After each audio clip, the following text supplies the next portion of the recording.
Bismillahirrahmanirrahim. Assalamualaikum warahmatullahi wabarakatuh. Alhamdulillahirabbil alamin. Allahumma sholli ala Muhammad wa ala ali Muhammad. Dipancar luaskan dari Jalan Masjid Silaturahim nomor 36 Kalimanggis Cibubur Bekasi, Radio Silaturahim untuk Islam yang satu.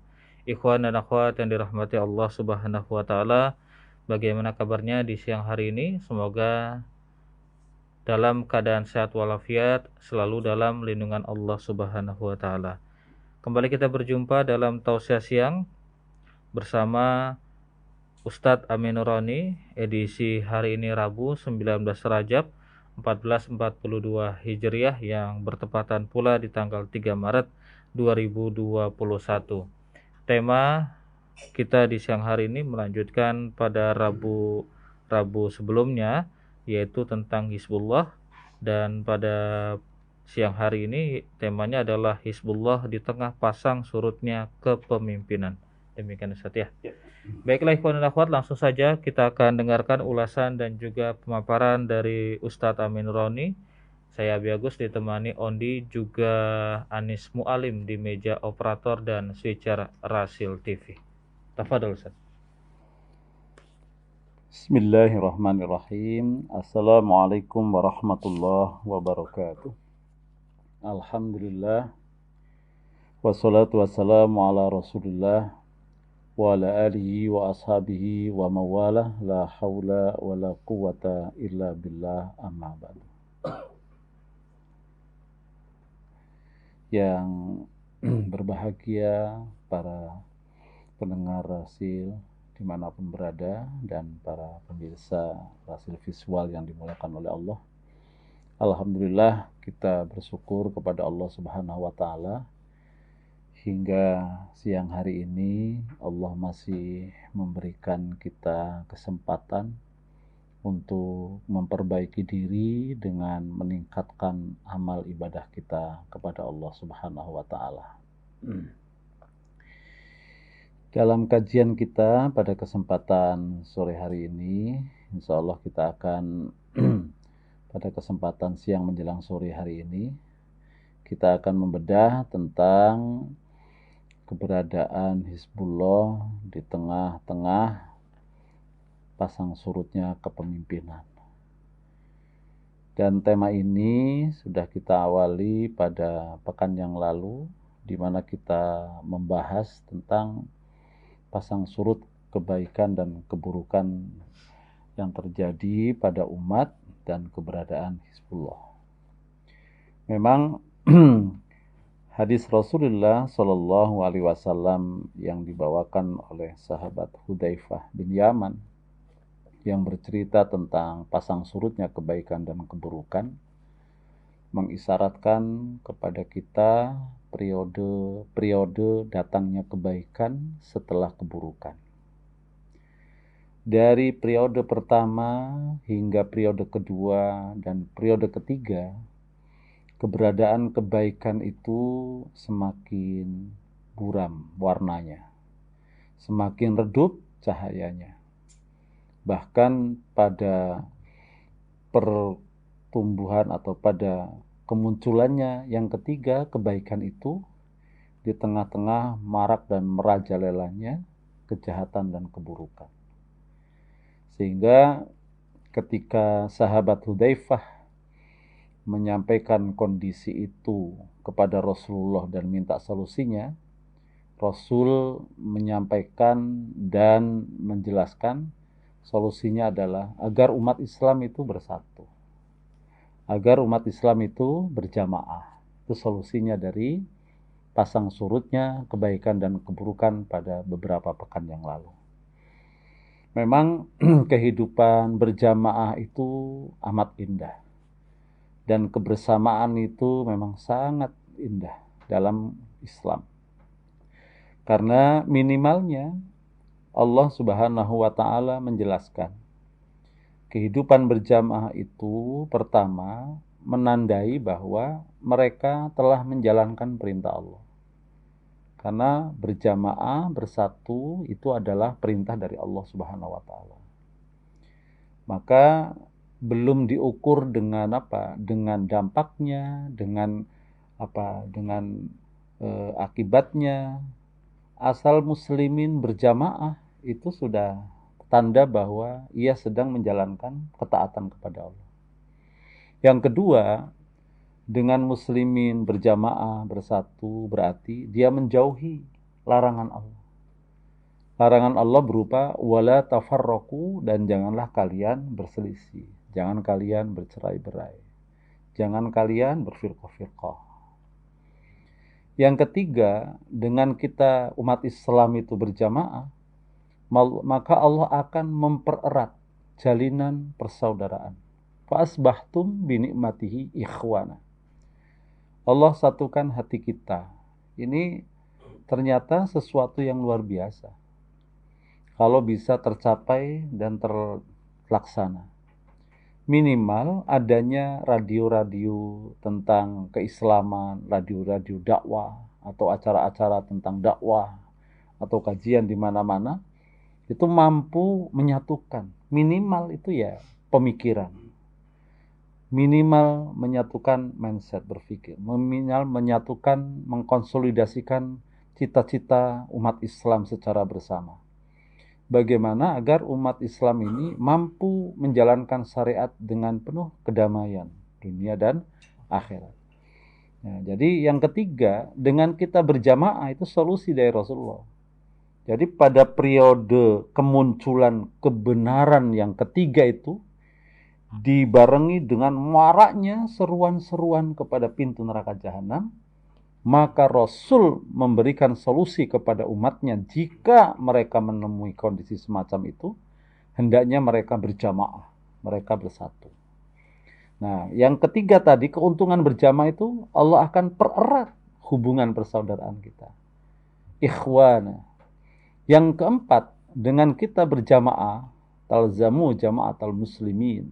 Tetaplah Anda dalam jamaah muslimin, berjamaah, bersatu. Maka Allah akan menjauhkan kita, menyelamatkan kita dari jurang api neraka.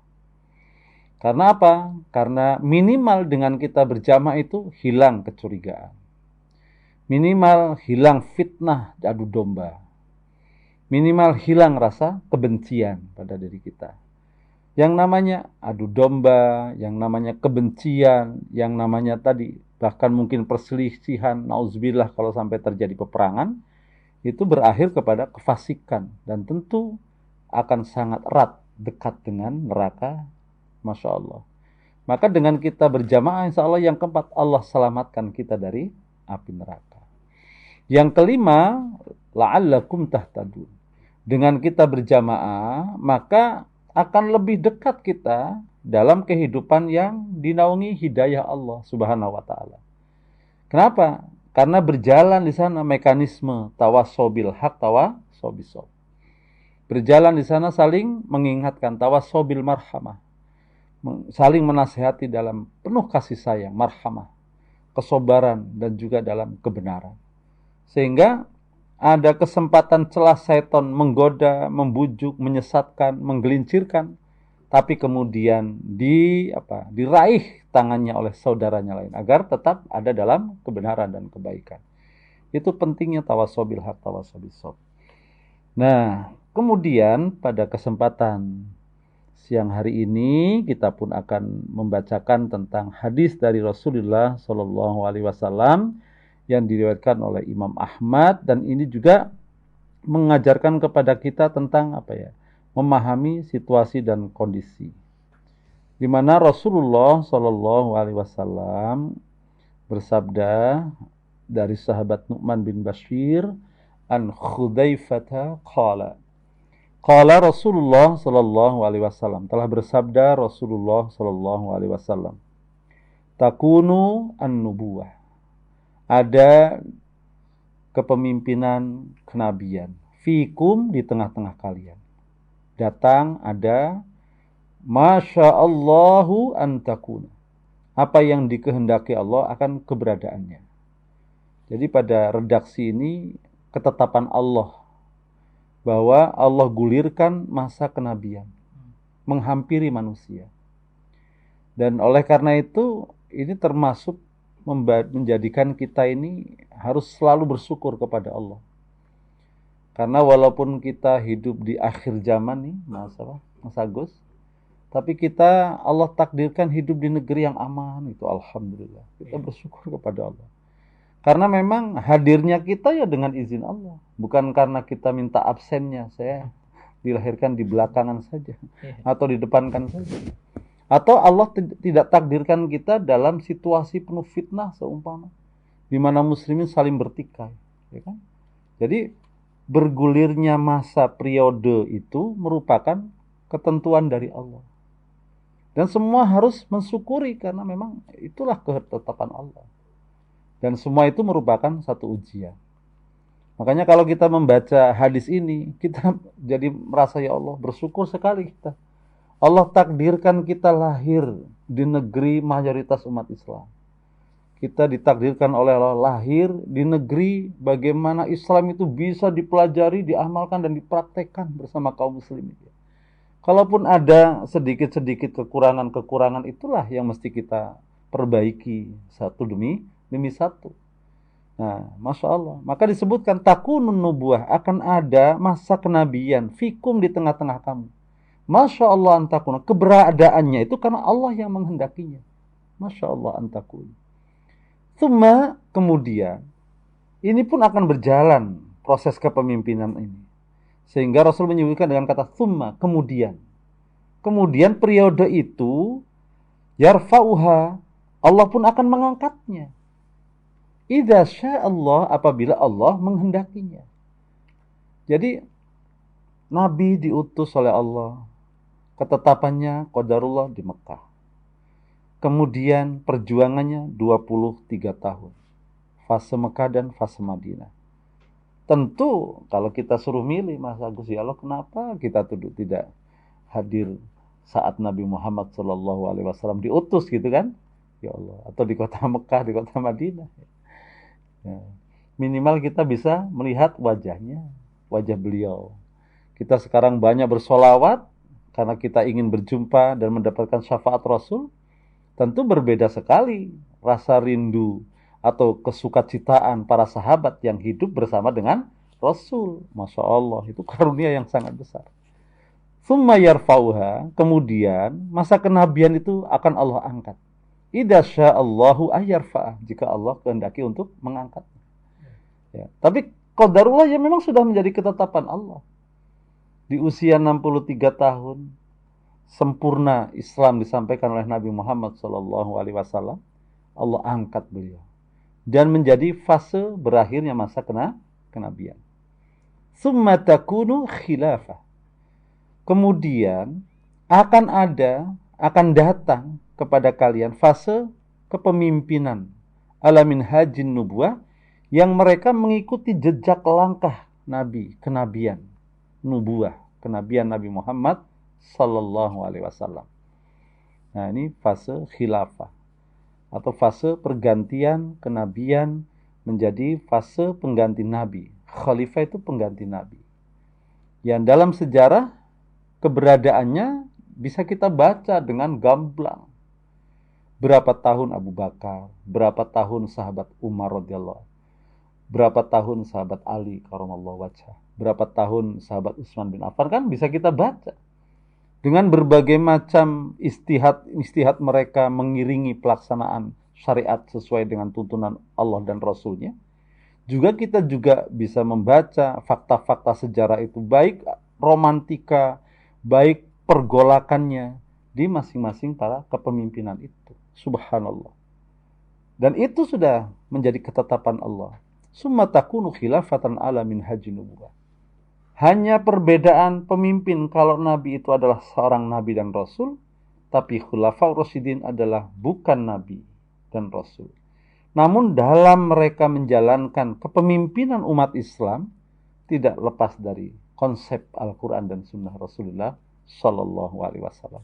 Masya Allah. Ya, tadi sampaikan juga Mas Agus, ini periode ini pasti berbeda. Ya, periode Nabi, suasana ya berbeda dengan periode Khulafaur Rasyidin Al-Mahdiyyin. Dan kepemimpinan Khulafaur Rasyid Al-Mahdiyyin pun berbeda gayanya, ya kan? Gaya antara Abu Bakar radhiyallahu an dengan Umar, gaya Umar radhiyallahu an dengan Utsman, gaya Utsman radhiyallahu an dengan Ali bin Abi Thalib karramallahu wajhah. Terlalu berbeda-beda. Nah, ya kan? Siapapun yang hidup di masa mereka, ya itu ketetapan Allah, qadarullah begitu. Subhanallah. Nah, ini bagaimana romantikanya. Kalau kita baca bagaimana situasi dan kondisinya, dan Rasulullah mengisyaratkan, Masya Allah. Namun bagaimana nih Hizbullah, orang-orang yang berpihak kepada agama Allah. Dalam setiap kurunnya, kan bisa kita baca. Kita bisa jadikan ibroh pelajaran, ya Masya Allah. Bagaimana ketaatan para sahabat Rasulullah di masa kepemimpinan Abu Bakar. Masya Allah. Dan tidak kecil problematika dan tantangannya.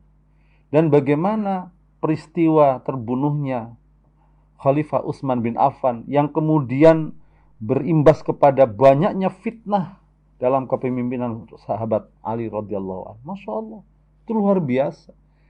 Dan kalau kita baca secara lengkap tarikh dari berbagai macam versi, gitu kan? Masya Allah, tidak hanya merugikan secara finansial, tapi jiwa yang banyak. Ujiannya Masya Allah, ya kan? Kalau kita baca ulang lagi tuh, bagaimana perang Jamal itu kan sangat menyedihkan. Di satu sisi, dua-duanya adalah kaum muslimin. Dua-duanya adalah sahabat-sahabat terbaik Rasulullah Shallallahu Alaihi Wasallam. Nah, Masya Allah. Dan itu ya tidak apa. Mungkin kalau kita hidup di masa mereka pun kita mungkin ya, wallahu a'lam. Yang jelas ujiannya pun besar. Belum lagi ketika penyelesaian antara Ali dengan Muawiyah. Belum lagi setelah Muawiyah syahid, Ali syahid. Coba Muawiyah bagaimana?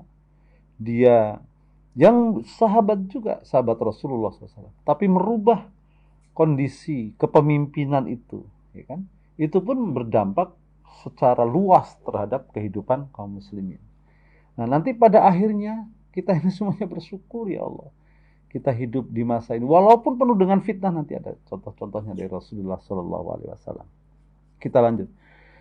Fatakunu masyaallahu antakuna, maka keberadaannya karena kehendak Allah. Summa yarfauha, kemudian Allah mengangkat fase ini, periode ini. Periode Khulafaur Rasyidin Al-Mahdiyyin. Summa yarfauha, kemudian Allah mengangkatnya. Idza sya'allahu ayyarfauha, kalau Allah berkehendak untuk mengangkatnya. Summa takunu mulkan Allah, kemudian takun, akan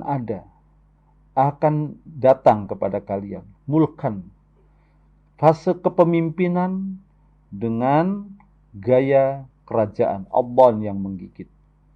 Ini kan kerajaan yang menggigit, kerajaan yang menindas, kerajaan yang tiran, kerajaan yang tidak ada lagi pilihan bagi rakyatnya kecuali harus taat dan manut, ya kan? Dengan berbagai macam. Coba kita baca di sini tragedinya seperti apa. Masya Allah, ya kan? Kalau di Mekah, di Madinah, insya Allah. Tapi juga berimbas. Walaupun permasalahannya sangat cukup pelik untuk di wilayah Kufah, di wilayah Basrah, di wilayah Damsyik, tempat pusat kepemimpinan dari Mulkan Abban ini, Bani Umayyah. Tapi betapa besar fitnah yang menimpa umat Islam saat itu. Masya Allah, suka dukanya begitu luar biasa kalau kita baca. Fayakunu Masya Allah, maka keberadaannya pun apa yang dikehendaki Allah ayyakuna, atas adanya. Summa yarfa'uha, kemudian Allah mengangkat fase Mulkan Adhan ini. Idza sya'allah, jika Allah menghendakinya ayyarfa'uha, untuk mengangkatnya.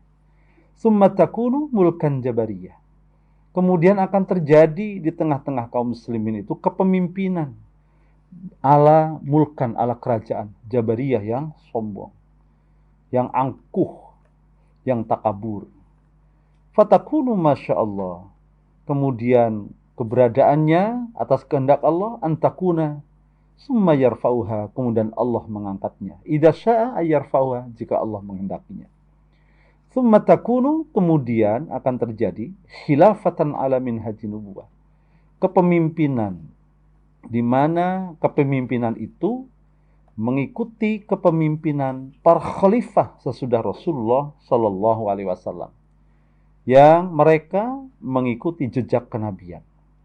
Artinya akan datang periode yang kelima adalah kepemimpinan umat Islam yang mereka merindukan terlaksananya syariat Islam, terwujudnya kedamaian Islam, terwujudnya rahmat Islam. Summa sakata, kemudian summa sakata, kemudian Rasulullah Shallallahu Alaihi Wasallam diam. Ini riwayat Imam Ahmad dalam musnadnya jilid 4 halaman 373. Para pendengar Rasil yang dimuliakan oleh Allah dimanapun berada, hadis ini menceritakan tentang kita, tentang bagaimana perjalanan Hizbullah, orang-orang yang berpihak untuk menegakkan agama Allah. Di tengah-tengah perubahan apa tadi? Perubahan kepemimpinan. Yang panjang, Masya Allah. 14 abad yang lalu hingga hari ini. Subhanallah. Dari fase ke fase itu sudah dilewati beberapa oleh kaum muslimin. Nah, tinggal ini fase yang akan datang. Ini semuanya menggambarkan bahwa ini menjadi ketetapan Allah. Ada, muncul, dan berhentinya. Periode itu juga atas kehendak Allah Subhanahu wa ta'ala. Oleh karena itu, jika kita hari ini umat Islam di dunia dengan jumlah yang cukup besar, memahami, menghayati, menghendaki, minimal kita bersama-sama berkeinginan untuk supaya umat Islam itu bersatu. Supaya umat Islam itu satu tujuan. Supaya umat Islam itu satu keinginan. Keinginan untuk bisa menjalankan syariat Islam secara sempurna. Untuk bagaimana umat Islam ini mau bersatu tawasobil hak, tawasobil sob. Minimal fikrah kita berpikir positif untuk umat kita, umat Islam. Bagaimana caranya kita berpikir positif, berdoa kepada Allah, berkeinginan yang baik untuk dalam satu tujuan mengharap ridho Allah Subhanahu wa ta'ala. Kalaupun mungkin secara fisik masih jauh kita ingin bersatu. Namun setidak-tidaknya Al-Quran yang selalu kita baca mengajarkan kepada kita betapa indahnya persaudaraan. Betapa indahnya tawasobil hak, tawasobil sob. Betapa indahnya saling membantu dan menolong. Begitu. Minimal. Betapa indahnya jika itu mewujud dalam kehidupan. Masya Allah. Yang semuanya ibroh pelajaran dari berbagai macam sisi kehidupan bisa kita lihat. Bagaimana orang yang hebat tapi bukan muslim kembali kepada Allah tanpa amal yang dia bawa. Bagaimana bagaimana seorang muslim yang dengan usianya yang pendek, tapi dia seorang muslim sudah kembali kepada Allah dan tidak ada kesempatan untuk berbuat baik lagi. Bagaimana dengan orang-orang yang seperti kita masih diberi oleh Allah kesempatan untuk menikmati hidup ini dalam suasana Islam. Nah, kita tingkatkan, kita satukan. Masya Allah. Ini Allah kehendaki. Bagaimana prosesnya perubahan dari wafatnya Rasulullah kemudian laksananya kekhalifahan, diangkatnya secara musyawarah Abu Bakar radhiyallahu, itu semua atas kehendak Allah Subhanahu wa taala. Bagaimana kemudian kaum muslimin dalam situasi kepemimpinan Khulafaur Rasyidin, Khulafaur Rasyidah, kemudian secara alami karena takdir Allah mereka berada dalam situasi kepemimpinan Mulkan Adhan. Begitu pula dengan kehendak Allah, prosesi perubahan dari Mulkan Adhan kepada Mulkan Jabariyah. Dan tentu untuk periode yang terakhir itu pun atas kehendak Allah. Jika Allah kehendaki, mudah bagi Allah Subhanahu wa ta'ala untuk menjadikan fase kekhilafahan di mana muslimin berada dalam kesatuan, dalam kehidupan berjamaah, dalam semangat untuk menjalankan syariat. Masya Allah. Dan kita bersyukur kepada Allah, kita khususnya bangsa Indonesia hidup di negara dengan mayoritas umat Islam. Kita masih bisa sholat berjamaah. Kita masih bisa membaca Al-Quran dengan baik. Kita masih bisa menikmati cara-cara fasilitas untuk beribadah mendekatkan diri kita kepada Allah Subhanahu wa ta'ala. Kita masih berada di tengah-tengah kaum muslimin yang mau memberi nasihat kepada kita. Kita juga bersyukur kepada Allah di tengah-tengah muslimin yang masih mau membaca Al-Quran. Masih banyak yang bertahajud. Masih banyak memandang azan. Masih ada bacaan Quran, kajian-kajian yang semuanya itu menjadi potensi. Untuk kita apa? Mengeksplorasi diri dengan potensi yang ada untuk sebanyak-banyaknya beribadah kepada Allah Subhanahu wa ta'ala. Ini ketetapan Allah, takdir Allah. ya kan? Kita berpikir positif. Masya Allah, inilah kata Allah. Karena apa? Karena Rasulullah Shallallahu Alaihi Wasallam mengisyaratkan. Karena kita memang ya, di satu sisi kita bersyukur karena kita hidup di negeri mayoritas umat Islam yang aman untuk menjalankan syariat. Walaupun di sisi lain kita pun tidak menutup mata bahwa Rasulullah Shallallahu Alaihi Wasallam menggambarkan dalam banyak hadis tentang tanda-tanda fitnah-fitnah akhir zaman. Minimal kita akan dapati dalam hadis-hadis Rasulullah Shallallahu Alaihi Wasallam beberapa kalimat yang mengisyaratkan tentang itu. Pertama ada kalimat amarat. Ketika malaikat Jibril datang menemui Rasulullah SAW mengajarkan tentang Islam, dan malaikat Jibril bertanya kepada Rasul tentang sa'ah hari kiamat, Rasul tidak menjawabnya. Kemudian malaikat Jibril berkata, akhbirni an amaratiha. Artinya tanda-tandanya. Amarat itu semacam petunjuk jalan, petunjuk kecil. Nah, yang biasanya diartikan dengan tanda-tanda kecil hari kiamat. Sehingga Rasulullah menggambarkan apa tanda-tandanya, Mas Agus. Kalau seorang budak kemudian melahirkan anak tua, sudah banyak. Yeah. Kalau orang miskin kemudian tiba-tiba menjadi kaya raya, sudah banyak. Amarat, tanda-tanda kecil. Kemudian Rasul juga mengisyaratkan tanda-tanda itu dengan kalimat ayat. Ayat itu menunjukkan tanda-tanda yang besar. Jadi kalimatnya tidak amarat tapi ayat. Nah, ayat itu ya tadi menunjukkan hal-hal yang besar. Maka Rasul menyebutkan seperti terbitnya matahari dari arah barat, kemudian Dajjal, kemudian Imam Mahdi, kemudian Isa, dan seterusnya. Itu menjadi ayat, tanda-tanda yang besar yang mengingat datangnya hari kiamat. Kemudian ada lagi hadis yang menunjukkan tanda-tanda itu dengan kalimat apa? Dengan kalimat asrat, syarat. Dan juga anaknya tanda-tanda. Tapi asrat di sini lebih kepada frekuensi yang meningkat terus, tahapan-tahapan asrat. Nah, sehingga ada juga seperti hadis Nabi zalzalah, munculnya berbagai macam bencana. Nah, subhanallah, kita merasakan ya betapa bertubi-tubinya kita sedang diuji oleh Allah Subhanahu wa taala. Corona mendunia belum selesai, negeri kita sudah diberi ujian. Kemarin gunung meletus, Sinabung meletus, ya kan? Gunung Merapi meletus. Belum lagi banjir bandang. Subhanallah, ujian datang silih berganti. Itu namanya zalzalah. Datangnya bermacam-macam ujian dan cobaan. Nah, itu kan mengiringi tentang fenomena hari ini sebagai tanda isyarat akhir zaman. Masya Allah. Itu disebut oleh Rasul zalzalah, bencana-bencana.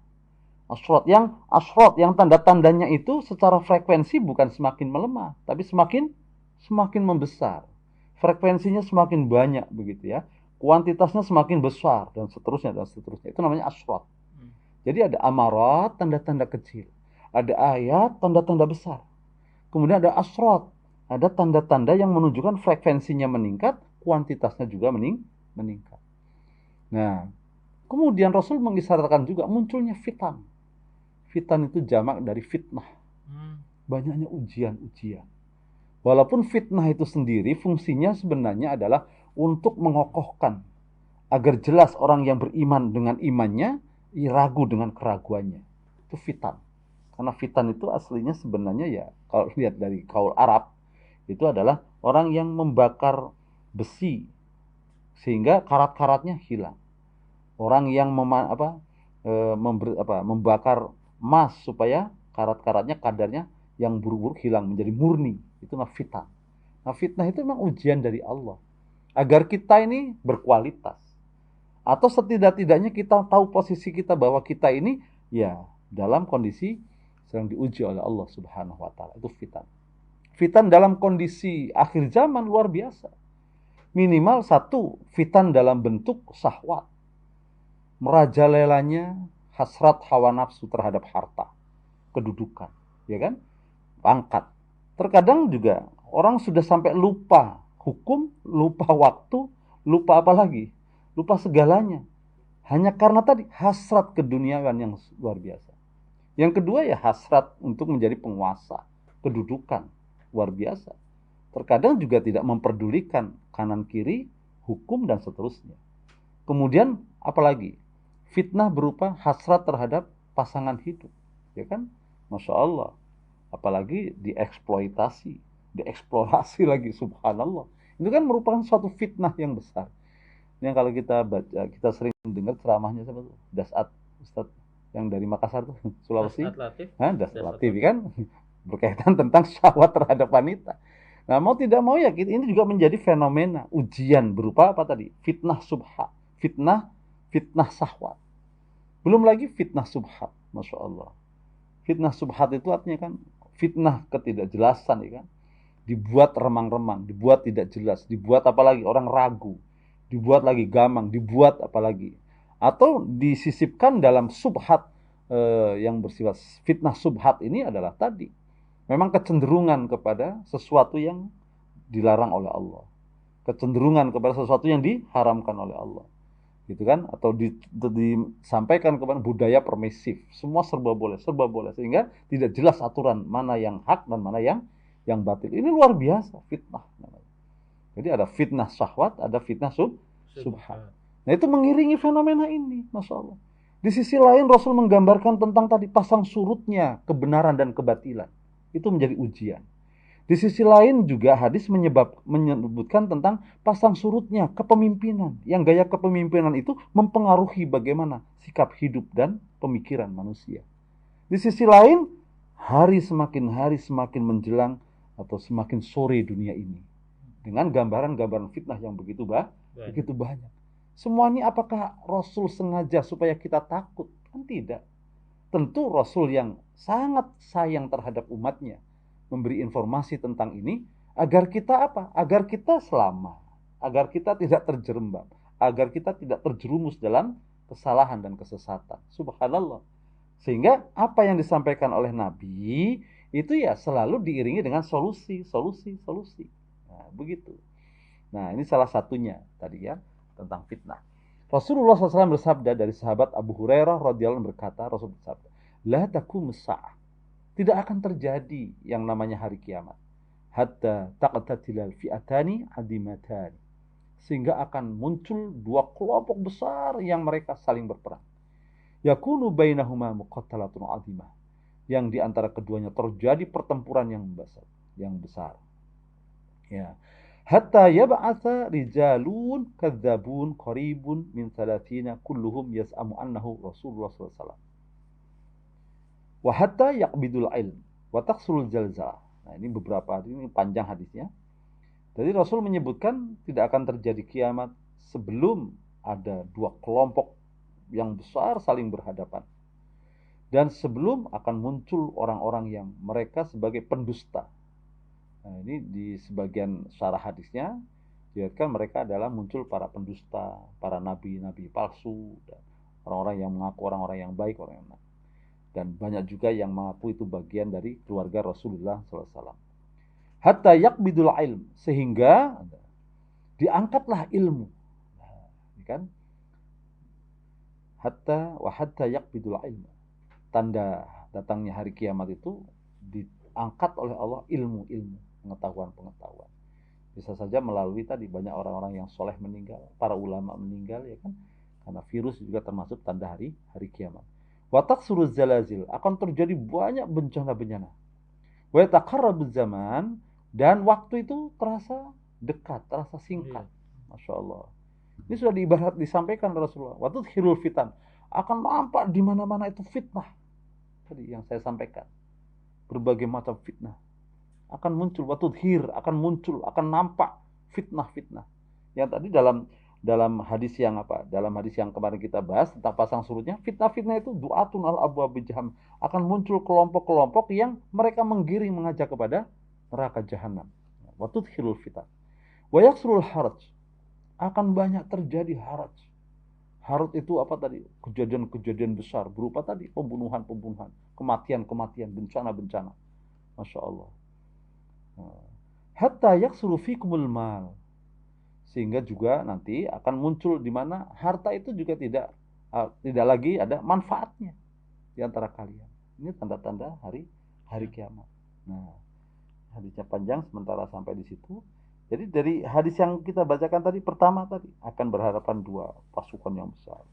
Yang kedua akan muncul para pendusta-pendusta yang banyak. Kemudian akan dicabut ilmu dari tengah-tengah mereka, ya tentunya dengan meninggalnya, wafatnya para ulama. Kemudian akan terjadi banyak zalzal, yaitu bencana-bencana yang terjadi. Wa taqarrabul zaman, dan akan dirasakan waktu itu ya sangat berdekatan dan sangat cepat rasanya. Wa tudkhirul fitan, dan akan banyak nampak bermunculan yang namanya fitnah-fitnah. Masya Allah. Wa yasirul harut, dan akan banyak muncul tadi bencana-bencana apa ya. Harut itu hal-hal yang mengguncangkan, peristiwa-peristiwa yang banyak menimbulkan kematian-kematian yang banyak. Ini fitnah-fitnah yang mengenai tentang akhir zaman. Nah, semua itu bagaimana? Nah, bagaimana kita mensikapi ini? Ya kan? Bagaimana mensikapi ini? Kalau kita sebagai seorang muslim kemudian menghendaki semua ini berakhir dan hilang, rasanya ya tidak. Kan? Ujian akan terus datang, terus menerus.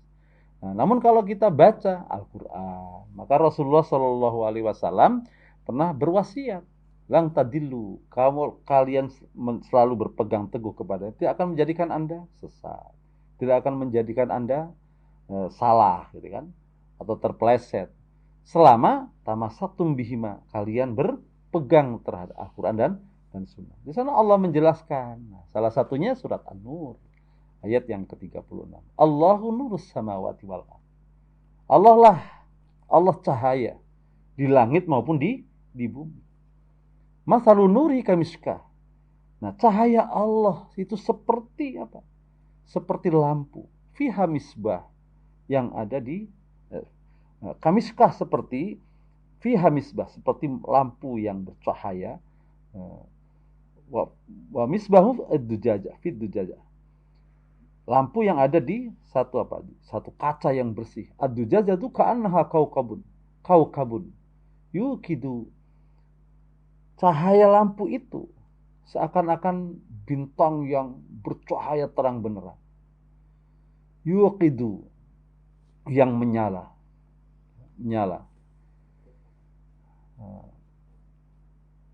Yang menyala, yang lampunya itu menyala, yang bisa dilihat oleh semua manusia, kapanpun, dimanapun. La syarqiyatin wala gharbiyah, yang keberadaannya itu tidak berada di barat, juga tidak berada di timur. Itu ibarat cahaya Allah, hidayah Allah di muka bumi ini. Semua orang bisa. Nah, itu Allah terangkan, Allah nurus samawati wal ardh. Masalun nuri kamiskatin fiha misbah. Al-misbahu fid dujajah. Ad-dujajah ka'annahu kaukabun yukidu la syarqiyati wala gharbiyah. Soal dalam surat An-Nur ayat yang ke-35. Subhanallah. Itu menggambarkan yahdillahu linurihi mayyasha. Allah akan tunjukkan siapa saja dengan cahayanya itu orang yang dikehendaki. Artinya di sisi lain Rasul menggambarkan tentang fitnah. Kemudian di sisi lain kita perhatikan bagaimana kecenderungan manusia dalam kehidupan saat ini. Tapi di sisi lain Allah menjelaskan bahwa cahayanya kapanpun dimanapun berada, itu akan selalu menyinari, dan sinarnya kapanpun akan bisa diterima dan dinikmati oleh manusia. Oleh karena itu, untuk kita solusinya kan, subhanallah, di tengah berbagai macam fitnah yang terjadi, ujian yang melanda, bencana datang silih berganti, kemudian rasa was-was, di sisi lain kita juga dituntut agar umat Islam itu bersatu, supaya mereka memberikan apa? Mendatangkan rahmat dari Allah Subhanahu wa taala. Nah, Allah berikan solusinya. Allah nur, Allah lah pemberi cahaya. Oleh karena itu, nanti kembali kita bersyukur kepada Allah Subhanahu wa taala, yang dengan izinnya dapat hidayah dari Allah. Yang kalau kita baca lagi pada ayat itu, fi buyutin adinallah, cahaya Allah itu ada di rumah-rumah Allah. Maka kita bersyukur, alhamdulillah masih bisa datang ke masjid, masih terdengar suara azan, kita masih bisa sholat berjamaah, dan itulah tempat hidayah Allah. Masjid tempat kita mengagungkan Allah, masjid tempat kita apalagi mensucikan Allah, masjid tempat kita berzikir mengingat Allah, dan seterusnya. Nah, kita mendapatkan hidayah. Oleh karena itu, berbagai macam fitnah dan ujian ini mudah-mudahan mengantarkan kita justru untuk semakin dekat kepada Allah, sebagaimana tujuan fitnah. Apa itu tujuan fitnah? Agar kita kembali ke jalan yang benar, agar kita sadar tentang posisi di kita, agar kita sudah sadar diri akan kemana kita kembali tentu kepada Allah Subhanahu wa taala. Dan juga agar kita sadar dalam hidup ini, agar kita selalu membekali diri dengan berbagai macam amal soleh. Tawasau bil haq, tawasau bis sabr. Berbagai macam peristiwa menjadi pelajaran bagi kita. Allahu Akbar. Jadi kalau kita kembali tadi, bagaimana Rasul menggambarkan tentang dinamika kepemimpinan umat Islam. Yang kepemimpinannya itu kalau kita baca secara fakta sejarahnya, subhanallah, peristiwanya sangat dahsyat. Korbannya juga luar biasa. Subhanallah. Dan itu tidak terjadi antara muslim dengan non-muslim. Justru sepanjang sejarah perjalanan antara tadi Bani Umayyah, Bani Abbasiyah, Bani Utsmaniyah, betapa banyak muslimin yang menjadi korban dalam peristiwa-peristiwa prosesi pergantian periode itu. Subhanallah. Oleh karena itu, kami khususnya mengajak kepada kita umat Islam, khususnya Indonesia dan pendengar Rasil pada umumnya, marilah kita senantiasa berpikir positif, selalu bersyukur kepada Allah, menikmati kesempatan hidup dan peluang yang Allah berikan untuk beribadah sebanyak-banyaknya. Kita baca Al-Quran, tidak lagi banyak, sedikit-sedikit baca Al-Quran, sedikit-sedikit baca Al-Quran.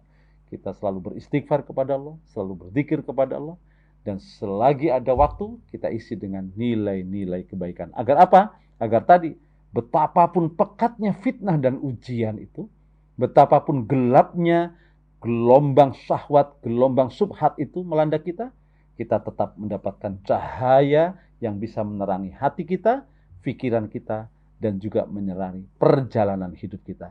Sehingga apapun dinamikanya, kita tetap istiqomah dalam kebenaran, dan mudah-mudahan kita husnul khotimah. Wallahu a'lam bishawab. Baik, Ustaz, terima kasih banyak atas tausiah dan ulasannya, ikhwan dan akhwat. Demikian tadi Ustaz Amin Nuroni telah memberikan pelajarannya kepada kita di siang hari ini dalam tema kita, yaitu tentang Hizbullah di tengah pasang surutnya kepemimpinan. Kami akan segera kembali setelah jeda berikut ini. Tetaplah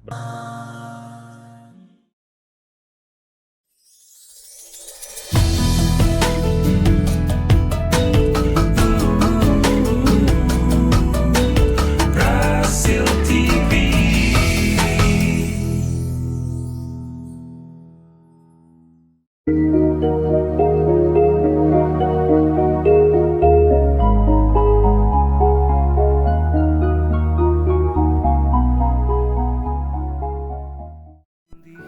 Radio Silaturahim untuk Islam yang satu, yang dipancar luaskan dari Jalan Masjid Silaturahim nomor 36 Kalimanggis, Cibubur, Bekasi.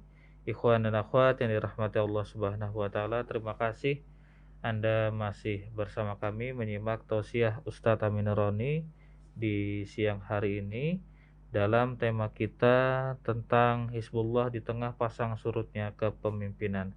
Ya. Tadi sudah disampaikan oleh Ustadz Amin Nuroni, baik dari hadis tentang datangnya khilafah ala minhajin nubuwah, kemudian juga bagaimana Ustadz mengulas tentang Al-Quran surat An-Nur ayat 35 di mana Allah pemberi cahaya kepada langit dan bumi, dan seterusnya ya.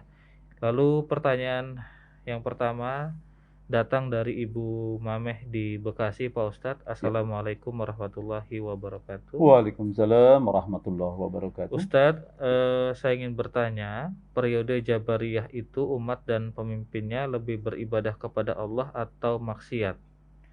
Dan tokoh-tokoh pemimpin di masa Jabariyah siapa saja, dari bangsa mana saja? Apakah zaman sekarang ini sudah termasuk periode Jabariyah? Mohon penjelasannya Ustadz, terima kasih.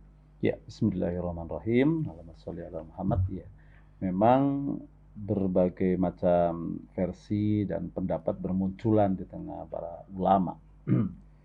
Dan ada yang memaknai bahwa mulkan obon, itu dari kata obon itu artinya yang menggigit, sedangkan Jabariyah itu yang menggambarkan tentang kesombongan, ketakaburan dan keangkuhan.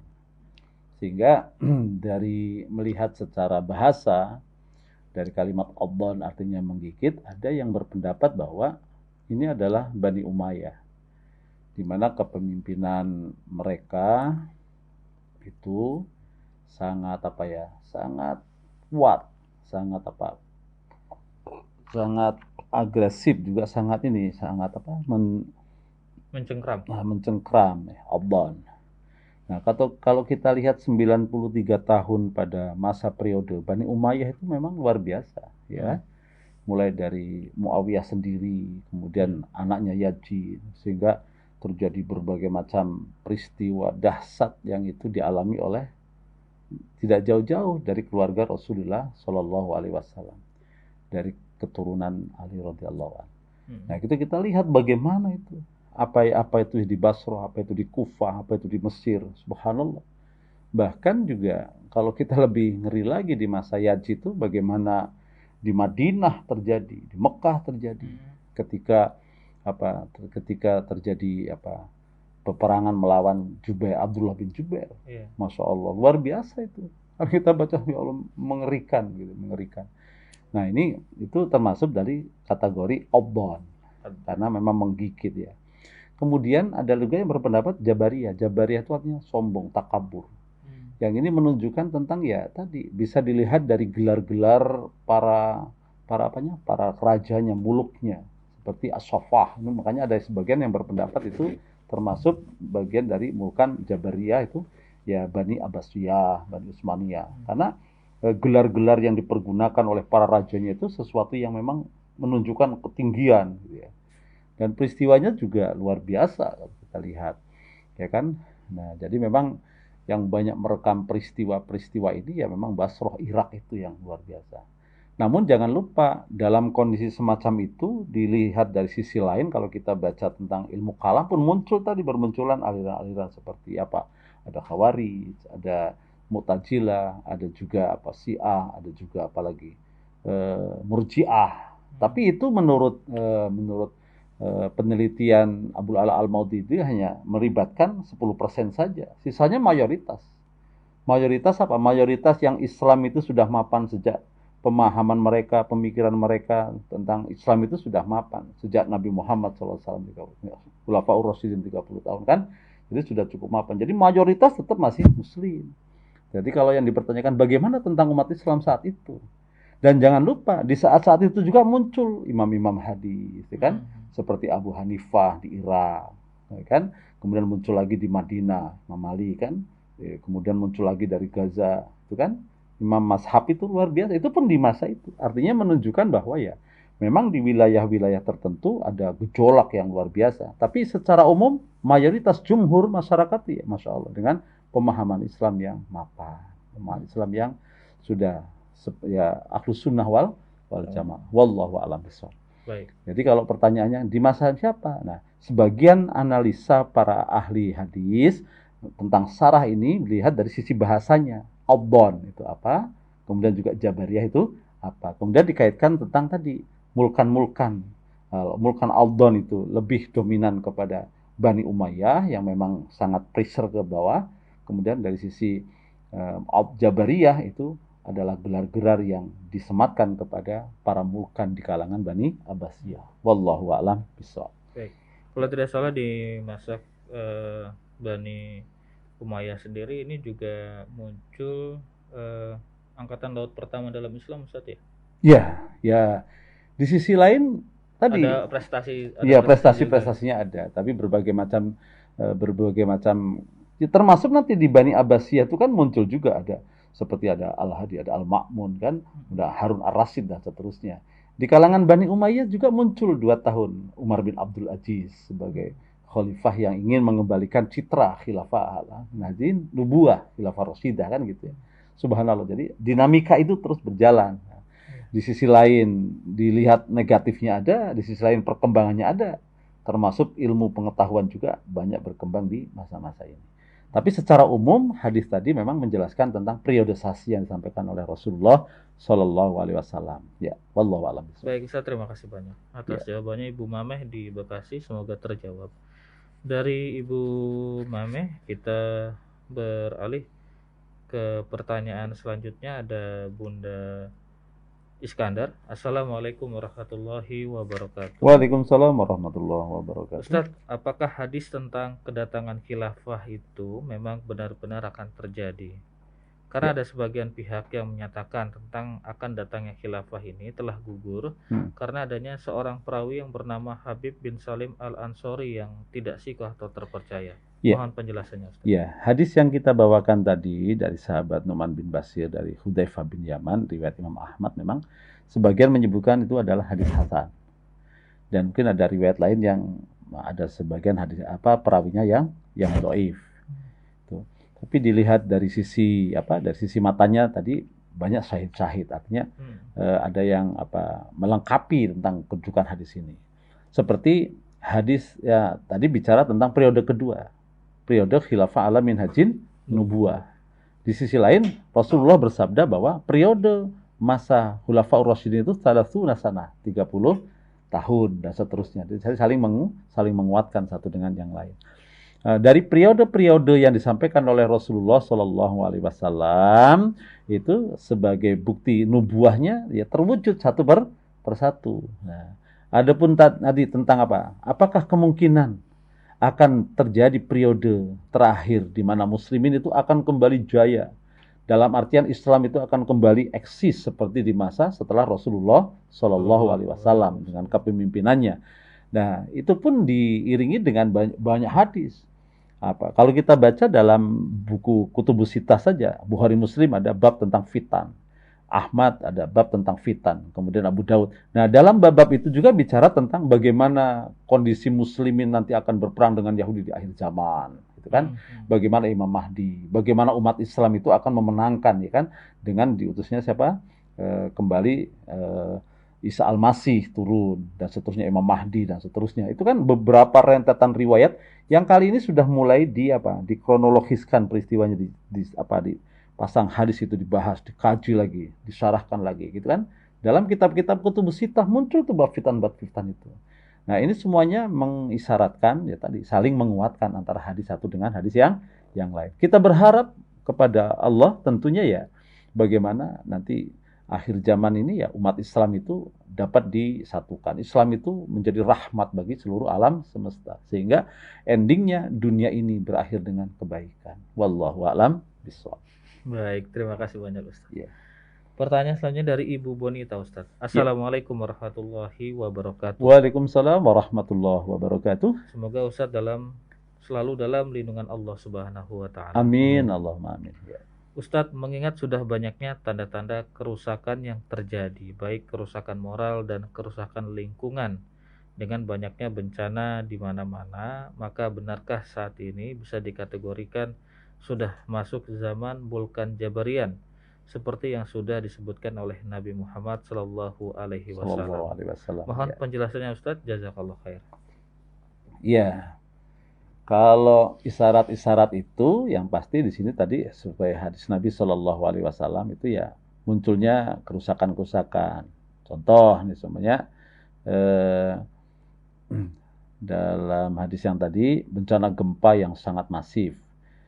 Ini sahabat Abu Hurairah berkata, la taqumus sa'a hatta yaqbidul ilm wa taksirul jalazil wa yataqarrabuz zaman wa tudkhirul fitan wa yasrul harad wa wal qatl hatta yuksira fikumul mal fayafid, rawahul Bukhari. Hari kiamat tidak akan datang sampai ilmu dicabut. Sering terjadi gempa, zaman semakin cepat, banyak terjadi fitnah, pembunuhan terjadi di mana-mana. Dan hari kiamat tidak akan datang sebelum harta di antara kalian banyak dan melimpah. Nah, ini juga hadis riwayat Imam Al-Bukhari.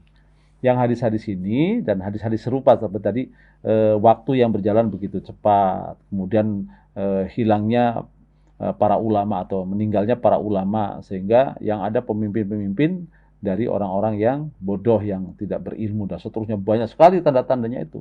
Itu hadis-hadis yang mengisyaratkan tentang dekatnya dengan datangnya hari kiamat. Nah, jadi ini hadis-hadis tentang fitnah-fitnah yang mengenai hari kiamat.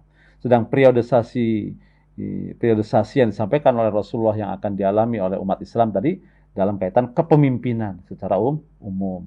Dan kemarin itu berkaitan tentang naik pasang surutnya kebaikan. Apakah, kalau pertanyaannya, apakah berbagai macam bencana fitnah ini adalah tanda dari Vulkan Jabariyah? Pertanyaannya. Sebenarnya isyarat-isyarat fitnah yang terkait dengan perjalanan umat Islam itu jauh sebelum Jabariyah terjadi pun sudah disyariatkan oleh Rasulullah. Bahkan ketika Rasulullah ya kan duduk bersama para sahabat, kemudian ada cucunya tuh Hasan kan, ini nanti akan menjadi penyatu umat tuh Hasan. Jadi udah disyaratkan itu belum jauh sebelum terjadinya Mulkan Jabariyah. Kemudian sahabat Amr bin Yasir, ya kan, ketika suatu saat Rasul berkata kepada sahabat yang lain, Amr bin Yasir akan terbunuh dan akan dibunuh oleh kelompok pemberontak. Nah kan, Masya Allah, peristiwanya di masa Rasul sudah disampaikan.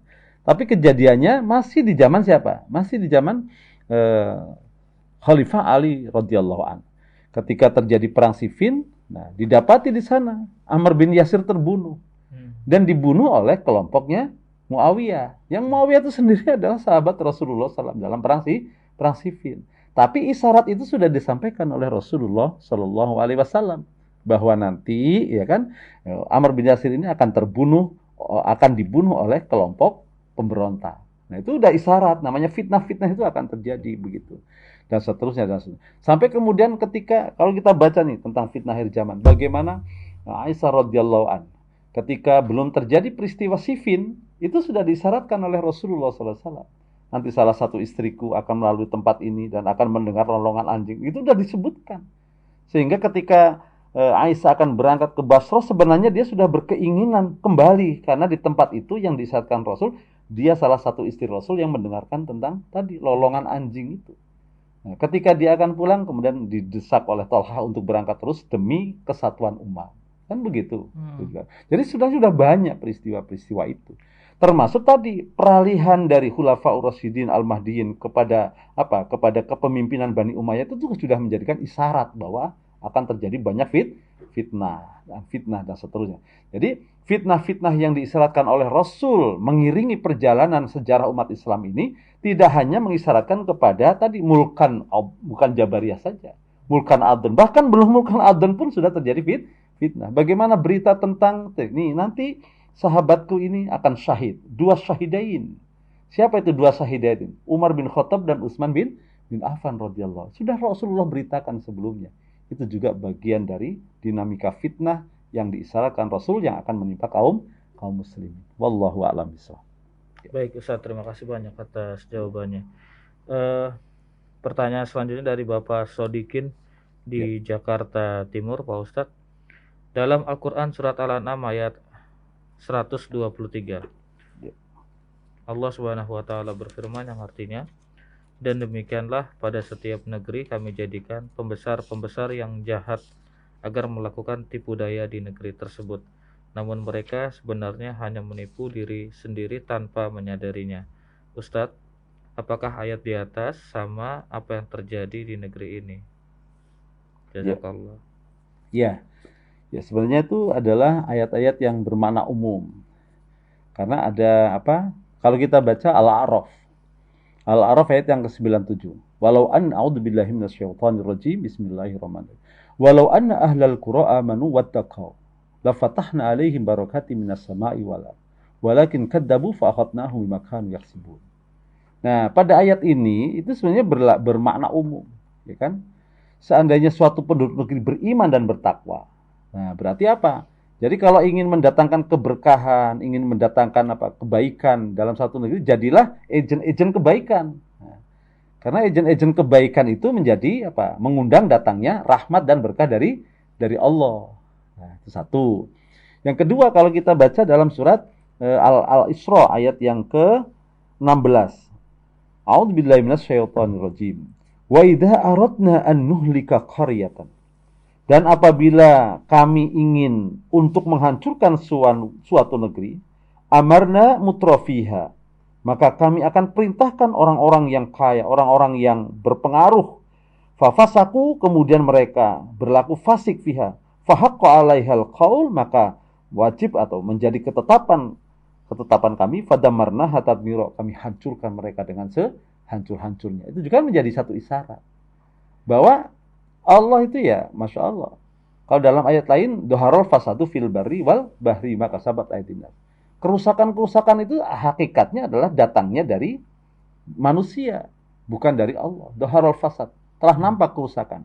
Fil barri wal bahri, di daratan, di dalam, bima kasabat, karena akibat dari perbuatan manusia. Nah, sehingga ayat satu dengan ayat yang lain ini coba, di ayat ini jika ingin mendatangkan keselamatan, kedamaian, keberkahan dari suatu negeri, hendaknya kita dorong pemimpinnya untuk menjadi beriman dan bertakwa.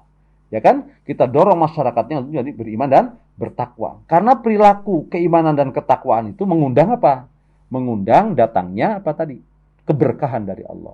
Dalam surat Al-Isra menyebutkan, nah, kalau kami menghendaki hancurnya suatu negeri, maka apa? Ditandai dengan tadi, orang-orang kaya, tokoh-tokohnya, mereka berbuat fasik. Berarti kefasikan bagi orang-orang yang berkedudukan, orang-orang yang terhormat itu akan mengundang kehancuran, malapetaka. Kan jelas begitu disebutkan. Nah, di sisi lain Allah menyebutkan bahwa segala bentuk kerusakan di muka bumi ini hakikatnya disebabkan karena tingkah laku manusia. Masya Allah. Jadi ini tidak hanya untuk Indonesia, tapi untuk semua. Oleh karena itu, betul jika kita bersyukur kepada Allah, di Indonesia ini kita masih bisa amar ma'ruf nahi mungkar. Iya. Bisa amar ma'ruf nahi mungkar, bisa mengatakan yang benar itu benar, yang buruk itu buruk. Sehingga apa? Masih berjalan. Dan kita masih berharap kuntum khairu ummah, kalian akan menjadi sebaik-baik umat. Yang syarat sebaik-baik umat itu jika dinamika tadi tawassaw bil haq, tawassaw bis sabr, amar ma'ruf nahi mungkar itu berjalan, saling menasihati, saling mengingatkan. Alhamdulillah, ya kan? Ini dinamika belakangan kan terjadi tuh, bagaimana ya Allah, ya kan, dibatalkan keputusan tentang miras loh. Itu betul, ya kita bersyukur kepada Allah. Artinya ya, Masya Allah, kita masih tadi di awal sudah saya sampaikan, alhamdulillah kita hidup ditakdirkan oleh Allah lahir di negeri yang mayoritas muslim. Kemudian dalam suasana kehidupan beragama yang meskipun masih banyak fitnah-fitnah. Coba jika dalam kondisi semacam ini kita saling tawassaw bil haq, tawassaw bis sabr. Kita menjadi agen-agen kebaikan. Kita undang keberkahan negeri ini. Dengan apa? Umat Islam bersatu, kemudian dengan niat yang baik, tujuan yang baik gitu kan, saling mendoakan satu dengan yang lain. Walau anna ahlal qura. Kita undang. Jadi keberkahan itu kita undang. Kita undang dengan apa? Dengan membangun dinamika iman dan takwa kepada Allah. Dan kita tidak menjerumuskan para tokoh-tokoh masyarakat untuk berbuat fasik. Karena kalau tokoh masyarakat berbuat fasik, itu juga sebaliknya mengundang bencana dan malapetaka. Seperti surat Al-Isra tadi. Ya kan? Wa idza aradna an nuhlikal qaryatan amarna mutrafiha fafasaku fiha. Nah, kita cegah itu. Maka dengan apa kita cegah? Masih bisa, ya kan? Kita protes, ya kan? Kita nasihati ketika para pemimpin kita memang sudah mulai menyimpang atau berbuat fasik. Alhamdulillah, kita bersyukur kepada Allah. Ternyata ya tadi terkait dengan dengan khamr masih kita masih alhamdulillah ada perubahan. Mudah-mudahan ke depan Allah tunjuki lagi. Cuman ayo kita bangun kebersamaan. Kita bangun jamaah umat Islam Indonesia bersatu untuk apa? Untuk kebaikan negeri ini dan untuk kebaikan Islam dan kaum muslimin. Insya Allah. Saling mendoakan, saling tawassaw bil haq, tawassaw bis sabr, kita amar ma'ruf nahi mungkar. Wallahu a'lam bishawab. Baik. Pertanyaan selanjutnya datang dari Sukabumi. Ada Kang Pur. Assalamualaikum warahmatullahi wabarakatuh. Waalaikumsalam warahmatullahi wabarakatuh. Baik, saya ingin bertanya, apakah sama khilafah alamin haji nubuwah dengan turunnya Imam Mahdi? Ya, subhanallah. Ini tentu kalau dilihat dari sisi riwayatnya memang ya berbeda, ya kan? Tapi kemudian ketika kejadiannya, peristiwanya, apakah sama atau tidak? Wallahu a'lam bishawab. Tapi ada sebagian syarah hadis yang dari beberapa riwayat yang menyebutkan bahwa Imam Mahdi itu nanti memang akan dibaiat oleh Muslim. Tapi dia melanjutkan dari perjuangan umat Islam yang ada dan sudah ada. Dan kalau kita baca beberapa hadis yang sahih, ada riwayat Muslim, ada riwayat Imam Bukhari, ada riwayat Imam Ahmad juga menyebutkan tentang tidak akan pernah putusnya Taifah itu selalu ada di setiap waktu dan setiap masa yang mereka mengajak manusia kepada kebenaran. Artinya tidak berdiri sendiri. Nah, tidak bersendiri-sendiri. Seperti halnya ketika kita baca begini, ini umat Islam. Nah, baru kita akan membedah apa itu kata umat. Kata umat tidak hanya untuk sebutan kelompok manusia di satu masa saja. Tapi kelompok umat apa? Pengertian umat ini pengertian satu kaum yang mereka hidup secara turun-temurun dengan tujuan yang sama, dengan akidah yang sama, dengan nilai-nilai kebenaran yang sama. Sehingga ketika kita menyebutkan umat Islam, itu tidak hanya umat yang berdiri sendiri pada suatu masa. Tapi akar umat Islam itu muncul sejak Nabi, dari Nabi Adam sampai dengan Nabi Muhammad Sallallahu Alaihi Wasallam. Nah, karena umat Islam itu adalah umat Nabi Muhammad Sallallahu Alaihi Wasallam, sejak Nabi Muhammad adalah umat Islam adalah umat yang bertauhid, yang menjalankan perintah Allah, maka mereka adalah merupakan satu kesatuan yang tidak terpisahkan antara satu waktu dengan waktu yang lain, gitu kan. Bisa saja kehendak Allah turunkan Imam Mahdi itu melanjutkan dari perjuangan Muslim yang sudah panjang di dunia ini untuk apa? Mengalahkan kebatilan. Nah, namun yang pasti hadis ini berbeda periwayatannya dengan hadis-hadis yang terkait tentang akan datangnya Imam Mahdi. Walaupun sebagian juga ada yang menyebutkan Mahdi mungkin dilihat dari sisi maknanya. Mahdi artinya adalah orang-orang yang mendapatkan hidayah. Atau juga bisa dikatakan sebagai imam secara fisik. Namanya Imam Mahdi. Yang keturunannya kalau kita baca hadisnya, namanya seperti nama Rasulullah. Keturunan dan seterusnya. Nah, itu bisa kita pelajari lebih dalam lagi tentang bab fitan baik dalam kitab Bukhari maupun kitab Muslim.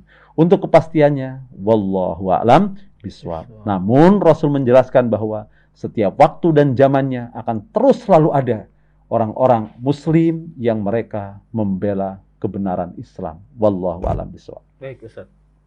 Pertanyaan lanjut dari Bapak Yudi di Perumahan Cibubur City Bogor. Assalamualaikum warahmatullahi wabarakatuh. Waalaikumsalam warahmatullahi wabarakatuh. Ustaz, bagaimana kemudian agar kita bisa istiqomah menjadi Hizbullah dan berjuang di jalan Allah Subhanahu wa taala?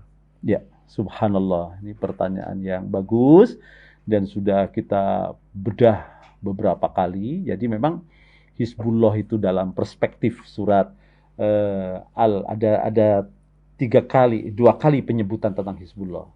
Pertama dalam surat Al-Mujadalah ayat yang ke-22, yang kedua adalah dalam surat Al-Maidah ayat yang ke-54, 55, 56 dan 57 insyaallah begitu. Nah, Hizbullah itu memang dalam perspektif ayat ini adalah orang-orang yang berpihak kepada Allah. Kriterianya sudah sangat jelas. Bagaimana supaya kita istiqomah menjadi Hizbullah? Ya, Masya Allah. Jadi Hizbullah itu adalah kaum pilihan Allah. Hizbullah itu adalah kaum pilihan Allah. Hizbullah itu adalah orang-orang yang memang Allah berikan kriteria kepadanya dengan jelas. Siapa mereka? Yuhibbunahum. Allah mencintai mereka. Itu Hizbullah.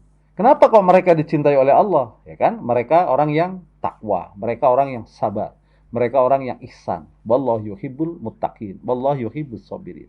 Jadi layak kalau mereka itu, Hizbullah itu orang-orang yang dicintai oleh Allah Subhanahu wa ta'ala. Ya kan? Karena mereka memang orang-orang yang selalu bertakwa kepada Allah. Yang kedua, wa yuhibbunahu. Dan mereka pun mencintai Allah. Nah, mencintai Allah tentu dengan apa? Dengan cara mencintai apa-apa yang dicintai oleh Allah. Dan membenci apa-apa yang dibenci oleh Allah Subhanahu wa ta'ala. Yang ketiga, Hizbullah itu sifatnya adalah adillatin alal mu'minin aizzatin al kafir. Orang yang sangat menjunjung tinggi persaudaraan. Orang yang selalu menjunjung tinggi kehormatan. Sehingga mereka berbuat kasih sayang, lemah lembut, penuh perhatian, saling ta'awanu alal birri wa taqwa terhadap sesama muslim. Dan seterusnya. Bagaimana supaya kita istiqomah menjadi Hizbullah? Tentu kita pahami Hizbullah itu adalah orang-orang yang dicintai oleh Allah. Dan orang-orang yang dicintai oleh Allah adalah orang-orang yang melakukan amalan-amalan yang memang bisa mendekatkan dirinya untuk dicintai oleh Allah. Maka ada doanya, ya kan? Allahumma inna nas'aluka hubba wa hubba ma yuhibbuka wa hubba dan seterusnya. Ya Allah, ya Allah sesungguhnya aku mencintaimu dan mencintai hal-hal yang kau cintai. Tunjukkanlah kami kepada hal-hal yang kau ridhoi, kau cintai. Itu ada sering dibacakan oleh Ustaz Umar kalau tidak salah. Ya. Allahumma inna nas'aluka hubbak wa hubba ma yuhibbuk wa hubba amalin yuqarribuna ila hubbik. Dan dekatkan kami kepada mencintai amal-amal yang bisa mendatangkan cintamu melalui amal itu. Masya Allah. Jadi caranya adalah istiqomahlah dalam kebaikan. Kalau hari ini ya mungkin tidak lagi menurut saya sedikit-sedikit baca Quran, insya Allah istiqomah. Sedikit-sedikit dzikir, sedikit-sedikit istighfar, sedikit-sedikit sholawat, sedikit-sedikit ke masjid dan gitu ya. Nah insya Allah kita akan istiqomah sebagai hizbullah. Wallahu a'lam bishawab. Baik Ustaz, terima kasih banyak Ya. atas penjelasannya Pak Yudi, semoga terjawab. Dan pertanyaan dari Pak Yudi ini menjadi pertanyaan terakhir Pak Ustaz Ya. di kesempatan hari ini. Dan seperti biasa ikhwan akhwat, sebelum kita berpisah, Ustaz akan menyampaikan kesimpulan dari perjumpaan kita di siang hari ini. Ya, pendengar Rasil yang dimuliakan oleh Allah dan pemirsa Rasil Visual yang berbahagia, alhamdulillah sebagai kesimpulan pada kajian siang hari ini, Rasulullah Shallallahu Alaihi Wasallam menggambarkan kepada kita tentang pasang surutnya kepemimpinan umat Islam yang mewarnai sejarah perjalanan umat Islam itu sendiri. Tentu dari perjalanan ini ada banyak hal yang bisa kita baca, kemudian kita ambil hikmahnya, kemudian memposisikan diri kita sesuai dengan yang dikehendaki Allah. Namun bagaimanapun dinamika, kemudian bagaimanapun berbagai macam problematika, kemudian berbagai macam fitnah, ujian, dan cobaan yang mengiringi perjalanan sejarah umat Islam itu, hendaknya menjadikan kita tetap optimis. Optimis kepada Allah, optimis untuk kebaikan diri kita, optimis dalam kebenaran. Caranya bagaimana? Ayo kita raih cahaya Allah kapanpun, dimanapun juga berada. Sepekat apapun fitnah dan ujian yang melanda manusia, jika kita mendapatkan hidayah dari Allah, maka hati kita akan tercahayai, akan tersinari. Pikiran kita akan tersinari. Langkah hidup kita akan tersinari. Sehingga segala potensi yang ada pada diri kita, sekecil bahkan sampai sebesar apapun, bisa mengantarkan kita kepada kemuliaan hidup dunia dan akhirat. Dan kita tidak boleh menyerah dengan berbagai macam kesulitan dan ancaman serta fitnah yang ada di sekitar kita. Justru kita semakin mendekatkan diri kepada Allah, bersandar kepada kemahabesarannya, sehingga kita menjadi kuat di tengah-tengah banyaknya orang yang lemah imannya. Dan kita saling bergandeng tangan untuk merajut persaudaraan dan ukhuwah, agar kita sama-sama mampu meraih kemuliaan Islam. Amin. Bersama orang-orang yang muslim. Wallahu a'lam bishawab. Alafu minkum. Assalamualaikum warahmatullahi wabarakatuh. Waalaikumsalam warahmatullahi wabarakatuh. Ikhwan-akhwat, demikian tausiah kita di siang hari ini. Terima kasih atas segala perhatian dari Anda. Kami yang bertugas mohon undur diri dari ruang dengar Anda. Subhanakallahumma wa bihamdika asyhadu an la ilaha illa anta astaghfiruka wa atubu ilaik. Ila liqa billahi taufiq wal hidayah. Wassalamualaikum warahmatullahi wabarakatuh.